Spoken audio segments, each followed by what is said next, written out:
Perspective कोई complicated चीज़ नहीं है। ये सिंपल देखने का नज़रिया है। जिस तरीके से ह्यूमन बीइंग नेचर को देखता है, चीज़ों को देखता है, उसको हम पर्सपेक्टिव बोल देते हैं। अब देखो, अगर हम इंसान देखते ही नहीं तो पर्सपेक्टिव भी एग्जिस्ट करता ही नहीं। दोस्तों, आज की वीडियो में ना इस कॉन्सेप्ट को बहुत अच्छे से अंडरस्टैंड करने वाले हैं। इस सीरीज़ को मैंने 3 पार्ट में रखा है क्योंकि 3 पॉइंट के पर्सपेक्टिव हम समझने वाले हैं। Basically 1 point, 2 point and 3 point. Okay, इससे ज़्यादा सीखने की ज़रूरत नहीं है। अब बहुत लोग बोलेंगे 4 पॉइंट, 5 पॉइंट, 6 पॉइंट, बट मैं ये मानता हूँ इतना सीखने की ज़रूरत नहीं है। 3 पॉइंट तक सीख लो, इनफ है। तो आज की इस वीडियो में हम 1 पॉइंट पे बात करेंगे, नेक्स्ट वीडियो में 2 पॉइंट, उससे नेक्स्ट में 3 पॉइंट। ठीक है, वीडियो को बहुत क्लियर रखने की कोशिश करूँगा क्योंकि ये बेसिक वीडियो है। तो जिन लोगों को पर्सपेक्टिव के बारे में बिल्कुल भी नहीं पता, उन लोगों को भी अंडरस्टैंडिंग मिल जाएगी। तो बेसिकली समझते हैं कि पर्सपेक्टिव होता क्या है। देखो, हम चीज़ों को किस तरीके से देखते हैं वो होता है सिंपल सा। अब एक एग्जांपल की मदद से समझते हैं। बेसिकली मान लीजिए एक सब्जेक्ट है, एक अलमारी रखी है बेसिकली, ठीक है। अब वो अलमारी के डायमेंशंस सेम है, हाइट उसकी चारों तरफ से बराबर है, ठीक है, विड्थ उसकी चारों तरफ से बराबर है और लेंथ भी उसकी चारों तरफ से बराबर है। बेसिकली एक क्यूबॉइड शेप में होती है अलमारी। अब वो रियल लाइफ में बराबर है, लेकिन जब हम उसको दूर से देखते हैं तो वो श्रिंक होती हुई दिखती है। वो एक एक एंगल में दिखती है। दूर वाला हिस्सा हमको छोटा लगता है, पास वाला हिस्सा हमको बड़ा लगता है। अब वो एक्चुअल में तो ऐसी नहीं है। एक्चुअल में सारे डायमेंशन सेम है, पर जिस तरीके से हम उस अलमारी को देख रहे हैं वो चीज़ चेंज हो जाती है पर्सपेक्टिव में। बस यही होता है बेसिक सा पर्सपेक्टिव, कि हमने किस तरीके से देखा उस सीन को। देखो, सेम चीज़ नेचर में है। नेचर में दूर वाली चीज़ें हमको छोटी लगती है, पास वाली चीज़ें हमको बड़ी लगती है। अब यही आप बोल सकते हो मेन पॉइंट है पर्सपेक्टिव स्टार्ट होने का। अगर आपको पर्सपेक्टिव दिखाना है अपनी ड्राइंग में तो आपको दूर वाली चीज़ें छोटी बनानी पड़ेगी, पास वाली चीज़ें बड़ी बनानी पड़ेगी। एंड यहीं से कॉन्सेप्ट निकल के आया वैनिशिंग पॉइंट का, क्योंकि जितनी चीज़ें दूर जाएंगी उतनी छोटी होएंगी और कहीं ना कहीं वो जाके वैनिश हो जाएंगी, गायब हो जाएंगी। ऑब्वियस सी बात है, ठीक है। तो यहीं से वैनिशिंग पॉइंट का कॉन्सेप्ट निकल के आया और यहीं से पूरा पर्सपेक्टिव बना है हमारा। तो आज जो मैं समझाने वाला हूँ उस चीज़ को ध्यान से समझना, क्योंकि आप अपने से रिलेट कर पाओगे। क्योंकि आप किस तरीके से देख रहे हो दुनिया को, वही है सेम चीज़। दोस्तों, मेरा नाम है साहिल सिंगमार एंड अगर आप इस वीडियो को पहली बार देख रहे हो तो मेरे चैनल पे बहुत सारी आर्ट एजुकेशन से रिलेटेड वीडियोस मिलती रहेंगी। आप ऊपर आई बटन में पुरानी वीडियोस का लिंक है। एज वेल एज फ्यूचर में आप वीडियोस मिस ना करो तो चैनल को सब्सक्राइब कर लेना। एज वेल एज कमेंट करके ज़रूर बताना आपको ये वीडियो कैसी लगी, जिससे कि मुझे मोटिवेशन मिलेगा नेक्स्ट वीडियो बनाने का। तो यहाँ पे मैंने थोड़ा सा कॉन्सेप्ट आपको पर्सपेक्टिव का क्लियर किया। अब आगे डेमो देखो, मैं आपको पेपर पे करके दिखाता हूँ किस तरीके से पर्सपेक्टिव वर्क करता है। ऑल्सो नेक्स्ट वीडियो के लिए कमेंट ज़रूर कर देना 2 पॉइंट पर्सपेक्टिव, ताकि मुझे पता रहे कितने लोगों को नेक्स्ट वीडियो चाहिए। तो आज हम समझने वाले हैं 1 पॉइंट पर्सपेक्टिव को। ओके, ध्यान से समझना क्योंकि काफ़ी कुछ है समझने को। हो सकता है कि आप कंफ्यूज भी हो जाओ। मैं नहीं चाहता कि आप कंफ्यूज हो, तो इसलिए ध्यान से एक ही बार में समझना एंड बहुत ईजी तरीके से समझाने की कोशिश करूँगा। वैसे तो पर्सपेक्टिव कई सारे होते हैं, 1 point, 2 point, 3 point, 4 point. Okay, but आज की इस क्लास के अंदर हम सिर्फ 1 पॉइंट पर्सपेक्टिव को समझेंगे। ये पूरी क्लास 1 पॉइंट पर्सपेक्टिव के बारे में रहेगी एंड इसके अंदर मैं पूरा क्लियर करने की कोशिश करूँगा एंड बहुत ही ईजी तरीके से। वैसे तो आगे आगे जाने पर 1 पॉइंट पर्सपेक्टिव काफ़ी कॉम्प्लिकेटेड हो सकता है, लेकिन मैं बहुत सारी चीज़ें हटाऊंगा ताकि आपको ना बहुत सिंपल तरीके से समझा सकूं। तो आप में से कई लोग जानते होंगे पर्सपेक्टिव क्या होता है, और हो सकता है जिस तरीके से मैं समझा रहा हूँ आपको ऐसा लगे कि कुछ चीज़ें मिसिंग है यहाँ पे। ओके, वो मैंने जानबूझ के मिसिंग रखी है क्योंकि आगे आने वाले स्टेज में जब दिमाग आपका डेवलप हो जाएगा तब हम उस चीज़ को रखेंगे। तो सबसे पहले एक लाइन लगा रहा हूँ मैं, लाइन पे एक पॉइंट लगाया, जैसा कि नाम ही सजेस्ट कर रहा है 1 पॉइंट पर्सपेक्टिव। तो 1 पॉइंट रहेगा इस लाइन पे। जो ये लाइन है इसको हम होराइजन लाइन बोलते हैं एंड जो ये पॉइंट है इसको हम वैनिशिंग पॉइंट बोलते हैं, क्योंकि यहाँ पे सारी चीज़ें वैनिश हो जाती हैं। इन टर्म्स को भी याद रखना है आपको। तो यहाँ पे वैनिशिंग पॉइंट, होराइजन लाइन। अब मैं आपको आई लेवल बताता हूँ। देखो, 3 तरीके के आई लेवल होते हैं। बेसिकली जो होराइजन लाइन पे होता है वो आई लेवल होता है, मतलब कि आंखों के सामने। होराइजन लाइन से ऊपर जितनी भी चीज़ें हैं वो अबो आई लेवल है, मतलब कि आंखों से ऊपर। होराइजन लाइन के नीचे जितनी भी चीज़ें रहेंगी वो बिलो आई लेवल रहेगी, मतलब कि आंखों से नीचे। इस चीज़ को समझने के लिए मैं आपको एक छोटा सा एग्जाम्पल यहाँ पे दिखाता हूँ। अब इस क्यूब को देखो, ये मैंने रखा है, आप कोई भी सब्जेक्ट ले सकते हो अपने घर पे, एंड मैं यहाँ पे ना आई लेवल समझाने की कोशिश करता हूँ। अब मैं मेरे कैमरा को, आप कैमरा को आंखें समझो, ठीक है, कैमरा को इस क्यूब के एकदम बराबर में लेके आया। अब जो आपको व्यू दिख रहा है ये आई लेवल व्यू है, क्योंकि कैमरा जो कि इस टाइम पे हमारी आंखें हैं वो सब्जेक्ट के एकदम सामने है, ठीक है। तो जो भी हमको दिख रहा है, जैसी भी इसकी शेप दिख रही है, ये वाली शेप, ओके, ये आई लेवल पे दिखेंगी, ठीक है। अभी आपको हो सकता है समझ में ना आए, पर जब मैं अप्लाई करके दिखाऊंगा तो आप डायरेक्टली रिलेट कर पाओगे, ओके। तो स्टार्टिंग में जब आप भी कोई सब्जेक्ट लो तो क्यूब जैसा ही सब्जेक्ट लेना, ठीक है, ताकि उससे समझना आसान हो। अब मैं क्या करता हूँ, कैमरा थोड़ा सा ऊपर कर रहा हूँ। अब ये क्यूब जो हमको दिख रहा है ये बिलो आई लेवल दिख रहा है। क्यों? क्योंकि कैमरा ऊपर है, ये क्यूब नीचे है, ठीक है। कंफ्यूज मत होना, बहुत लोग कंफ्यूज हो जाते हैं इसमें बहुत ज़्यादा। ये बिलो आई लेवल रहेगा, अबो आई लेवल नहीं रहेगा।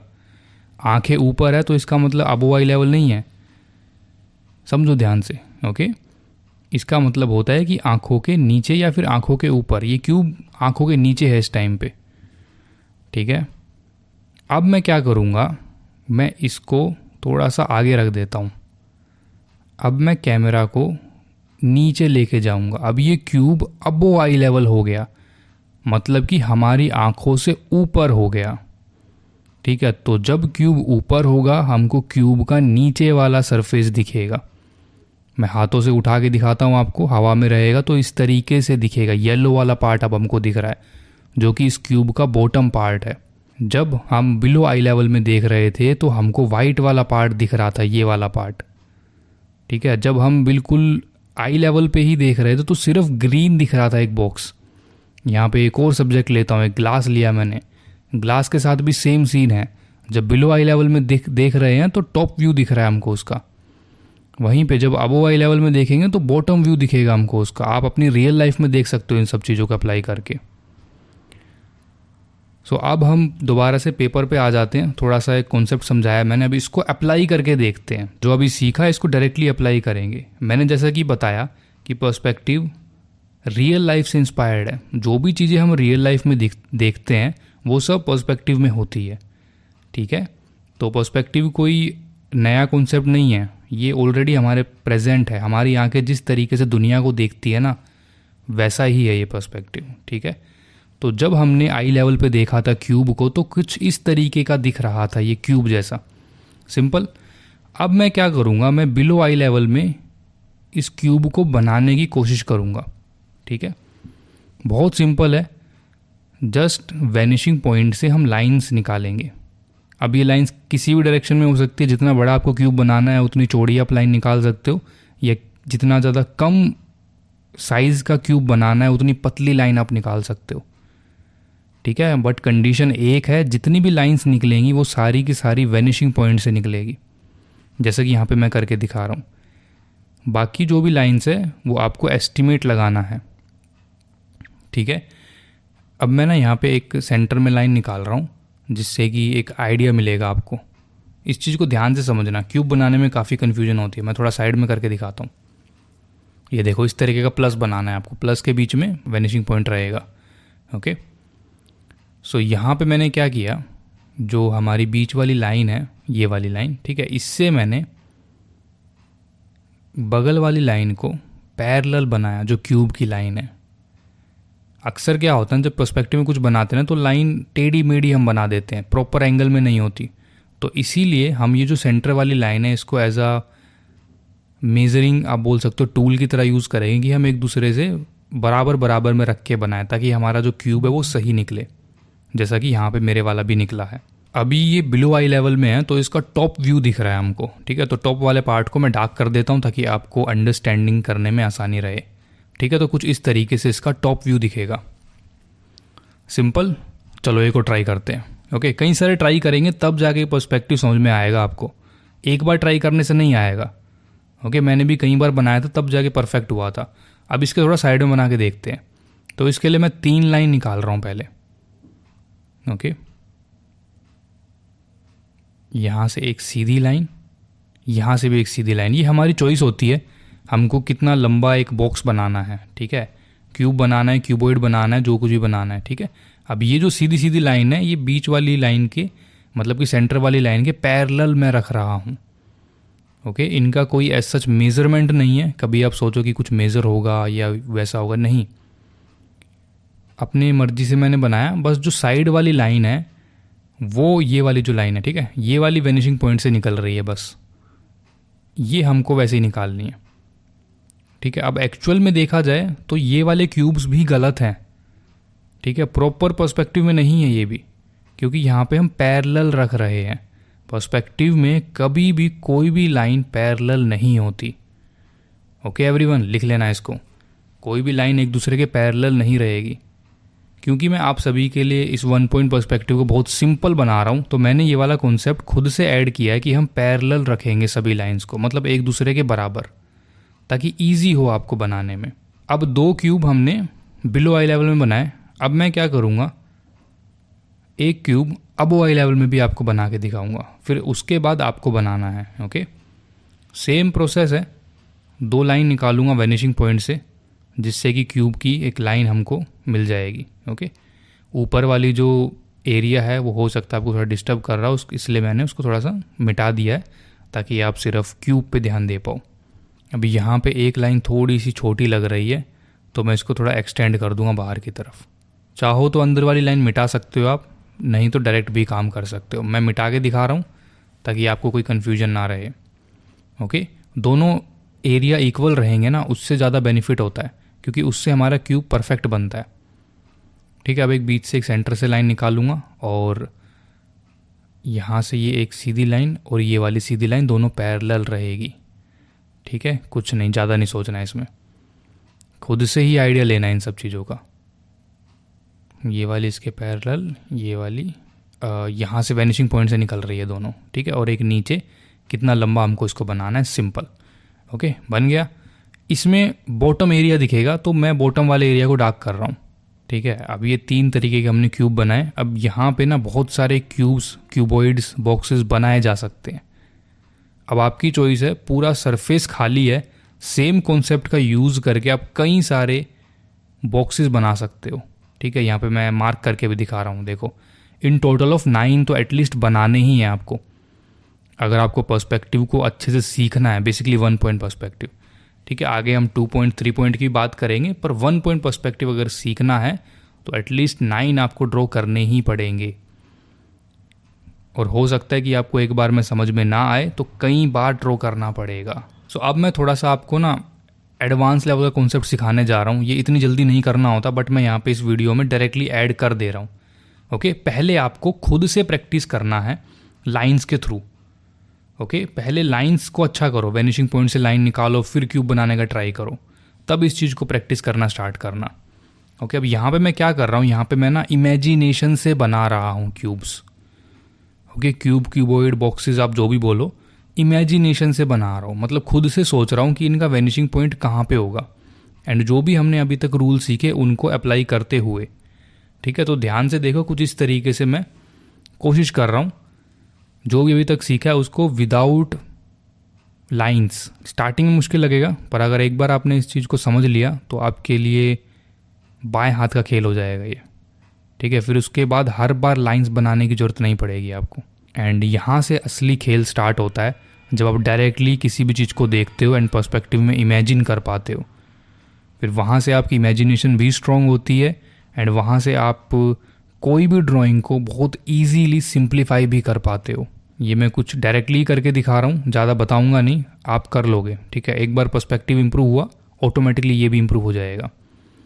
अब मैं यहाँ पे आपके साथ एक थोड़ा सा और हायर लेवल का कॉन्सेप्ट शेयर करने जा रहा हूँ। जिन लोगों को ऑलरेडी पर्सपेक्टिव पता है वो इस चीज़ को समझ पाएंगे। ओके, अगर आप नए हो तो इसको स्किप कर सकते हो।